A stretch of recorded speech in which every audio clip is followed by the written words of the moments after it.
विनय, सर्दियाँ शुरू हो गई हैं। बच्चों की अब सर्दियों की छुट्टियाँ होंगी, तो तू बच्चों और बहू को लेकर इस साल तो गाँव आ जा। बहू अपना ससुराल और बच्चे दादा दादी का घर तो देख ले। तुम सबको देखने का मन करता है। केशव जी ने लड़खड़ाती हुई आवाज में कहा।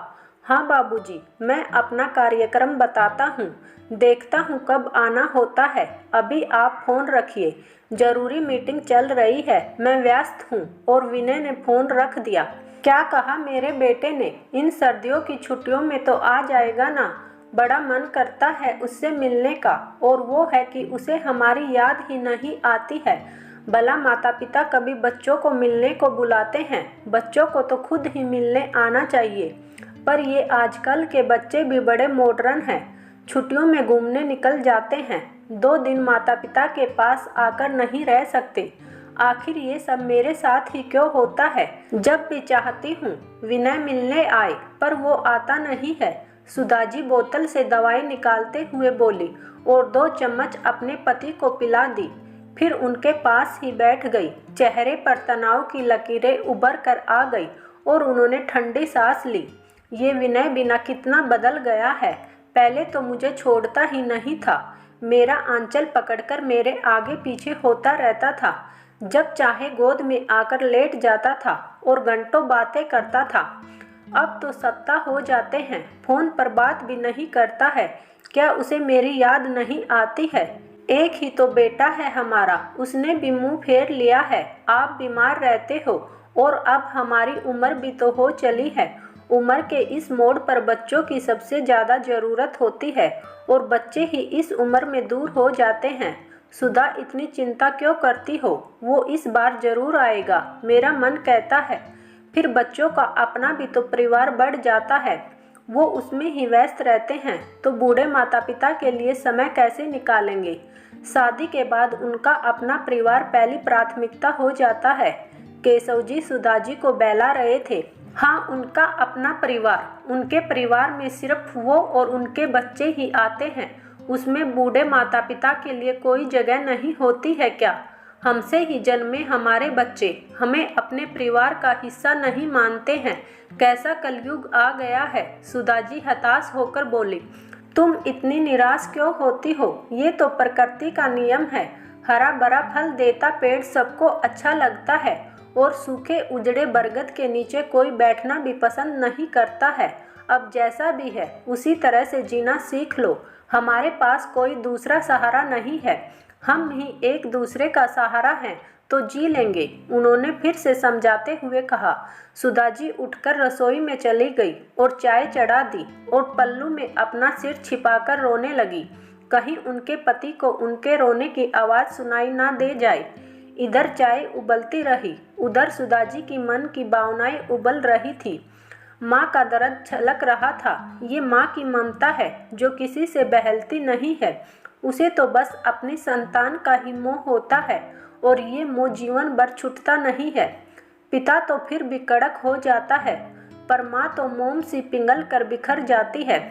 सुधा जी की आंखों से आंसू बह रहे थे। मन कर रहा था अभी उड़कर विनय के पास पहुंच जाऊं, पर विनय तो अब उनकी पहुंच से दूर जा चुका था। विनय दूसरे शहर में अपने परिवार के साथ रहता था। 10 घंटे की दूरी ज़्यादा नहीं होती है, बस आने की और अपनों से मिलने की चाह होनी चाहिए।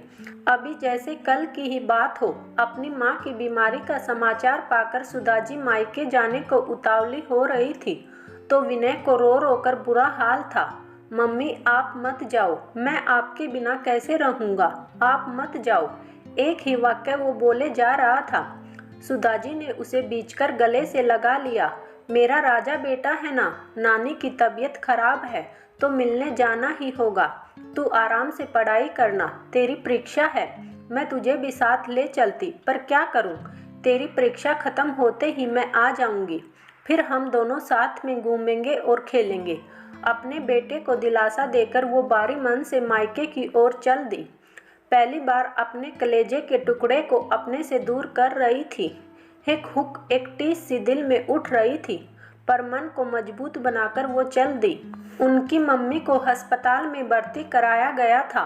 वहाँ 2-4 दिन निकल गए। सुधाजी को रोज अपने बेटे की याद सताती थी। फोन पर बात करने से जी नहीं भरता था। उनकी मम्मी को अस्पताल से छुट्टी मिली और उधर खबर आई कि विनय मम्मी को याद करके बीमार हो गया है। अकेले केशव जी अपने बेटे को संभाल नहीं पा रहे थे। सुधाजी को जल्दी ही वापस आना पड़ा। मम्मी, आप मुझे छोड़कर मत जाया करो, मेरा मन नहीं लगता है। मैं आपसे बहुत प्यार करता हूँ। बच्चों के मुंह से यही सब तो सुनकर माँ निहाल हो जाती है और उसे लगता है कि उसकी संतान उसे छोड़कर कभी नहीं जाएगी। वो ममता के एक झूठे बवर में धोखा खाती रहती है। विनय के प्रति सुधा का प्यार देखकर केशव जी समझाते भी थे, इतना प्यार अच्छा नहीं है। एक दिन इसे नौकरी के सिलसिले में हमें छोड़कर जाना तो होगा। नहीं जी, मैं इसे अकेले नहीं जाने दूंगी। ये जहाँ नौकरी करेगा हम भी वहीं उसके साथ रह लेंगे। मैं हमेशा अपने राजकुमार के साथ ही रहूंगी। हाँ मम्मी, मैं सदा आपके ही साथ रहूंगा, कभी छोड़कर कहीं नहीं जाऊंगा। विनय ये कहकर सुधाजी से लिपट गया। सुधाजी की ममता की छाँव में विनय की परवरिश हो रही थी। विनय स्कूल से अब कॉलेज में आ गया था और ऊंचे सपने देखता था। केशव जी एक साधारण सी नौकरी करते थे और शाम को घर आ जाते थे तो विनय को पूरा समय देते थे। अब विनय ने कॉलेज पूरा करके नौकरी के लिए फॉर्म भरा था और उसका चयन हो गया। उसकी अच्छी कंपनी में नौकरी लग गई, पर वो अपने पद से संतुष्ट नहीं था। वो आगे से आगे प्रगति करना चाहता था। उसने अपनी मेहनत के बल पर और प्रगति करी और सीनियर मैनेजर बन गया। कंपनी की मालिक की बेटी का दिल उस पर आ गया और दोनों ने शादी करने का मन बनाया था। उसने घर पर शादी के लिए बताया तो सुधाजी खुश हो गई और बोली कि वो छुट्टियां लेकर आ जाए, सब मिलकर शादी की तैयारियां कर लेंगे। लेकिन सुधाजी की उम्मीदों पर पानी फिर गया। इकलौते बेटे की शादी भी वो मन से ना कर पाई। विनय ने कहा, मम्मी आप और बाबूजी इधर आ जाइए, नित्या और मैंने मिलकर सब तैयारियां कर ली हैं, आप तो बस हमें आशीर्वाद देने आ जाइए। सुधाजी और केशव जी अपने ही बेटे की शादी में मेहमान बनकर गए। सारी तैयारियां हो चुकी थी। सुधाजी इतना महंगा होटल और इतनी सुंदर बहू देखकर हैरान रह गई। सब कुछ अच्छे से हो गया। फेरों के बाद सुधाजी ने कहा, विनय तुझे और नित्या को कुल देवी के दोक लगाने के लिए गांव चलना है। पर नित्या गांव जाने को तैयार नहीं थी। मम्मी अभी हम दोनों हनीमून पर जा रहे हैं, वहां से आकर आएंगे। ये सुनकर दोनों उनको आशीर्वाद देकर आ गए। कुछ दिनों बाद सुधाजी ने फोन किया, बेटा बहू को लेकर आ जा, काफ़ी रस्में बची हैं, अभी मुंह दिखाई और कुल देवी के दर्शन भी बाकी हैं, तुम दोनों जल्दी आ जाओ। मम्मी अभी तो हनीमून से आए हैं और नित्या को अपने रिश्तेदारों के यहाँ भी जाना है, तो अभी तो हम नहीं आ पाएंगे। इस बार सुधाजी का सब्र टूट गया और वो समझ गई कि अमीर घराने की पढ़ी लिखी लड़की उनके गांव आना नहीं चाहती है। हर बार कोई ना कोई कारण बताकर मना कर देती है। बेटे का ब्याह होगा और बहू आएगी। सुधाजी इसी सपने को लेकर जी रही थी, पर अब वो खामोश रहने लगी। बेटे बहू कभी गांव आए ही नहीं। एक दिन अचानक सुबह विनय का फोन आता है कि गांव आ रहा हूँ, तो सुधाजी खुशी से झूम गई। उसने सबको न्योता दे दिया और स्वागत की पूरी तैयारियां कर ली। सुबह जल्दी ही घर के आगे एक चमचमाती कार रुकी। उसमें से केवल विनय ही उतरा। सुधाजी का चेहरा उतर गया। बहू नहीं आई। वो उदास शब्दों में बोली, नहीं माँ, बहू अपनी सहेली की शादी में विदेश गई है, 7 दिनों के बाद आएगी। मैं आ तो गया हूँ, आप खुश नहीं हो? नहीं बेटा, मैं बहुत खुश हूँ, बस गांव वालों को बहू से मिलवाना चाहती थी। अभी तक एक बार भी घर की लक्ष्मी घर पर नहीं आई। देहरी पर चावल से भरा कलश को नहीं डुलकाया। मंदिर की दीवार पर रोली से हाथों की निशानी नहीं छोड़ी। थाली उठाकर रखने की रस्म नहीं हुई। रसोई में चूल्हा पूजन नहीं हुआ। मुंह दिखाई की रस्म नहीं हुई और सुधाजी उदास हो गई। सब विनय से मिलकर जा चुके थे। विनय भी 2 दिन रहकर चला गया। केशव जी और सुधाजी उसे रोक नहीं पाए। उसके बाद विनय ज़्यादा नहीं आया। नित्या तो एक बार भी गाँव नहीं आई। उसे अपने शहरी जीवन की चकाचौंध से ही फुर्सत नहीं मिलती थी। 2 साल बाद समाचार मिला कि बहू ने जुड़वा बच्चों को जन्म दिया है। अचानक मिली खबर से दोनों हैरान रह गए थे। विनय, तूने बताया नहीं कि तू पिता बनने वाला है। इसकी भी कुछ रस्में होती है। 8वां पूजन होता है। जोड़े से कुलदेवी के दोग लगाते हैं और बच्चा होने के बाद 9 दिन बाद सूर्यदेव का पूजन होता है। मम्मी, ये सब पुराने रीति रिवाज हैं। नित्या नहीं मानती है। आप दोनों आ जाइए, मैंने टिकट बनवा दिए हैं। होटल में शानदार पार्टी है। दोनों दंपति चुप रह गए। उन्हें पता था कि अब बोलने का कोई फायदा नहीं है। अपने पोतों से मिलने की चाल लिए दोनों शहर चले गए। उन्हें एक शानदार होटल के कमरे में ठहराया गया। वहीं से दोनों नीचे पार्टी हॉल में गए। उन्होंने अपने पोतों को देखा तो गोद में लेने को मचल गई। जैसे ही पास गई तो बच्चों की आया कुछ अंग्रेजी में बोली। सुधाजी समझ नहीं पाई। आप अपने हाथ पहले सैनिटाइज कीजिए, फिर बच्चों को लीजिए, वरना बच्चे बीमार हो जाएंगे, उसने हिंदी में दोहराया। सुधाजी ने हाथ सैनिटाइज किए, फिर बच्चों को गोद में लिया। ये कहावत सही है कि मूल से ज़्यादा ब्याज प्यारा होता है।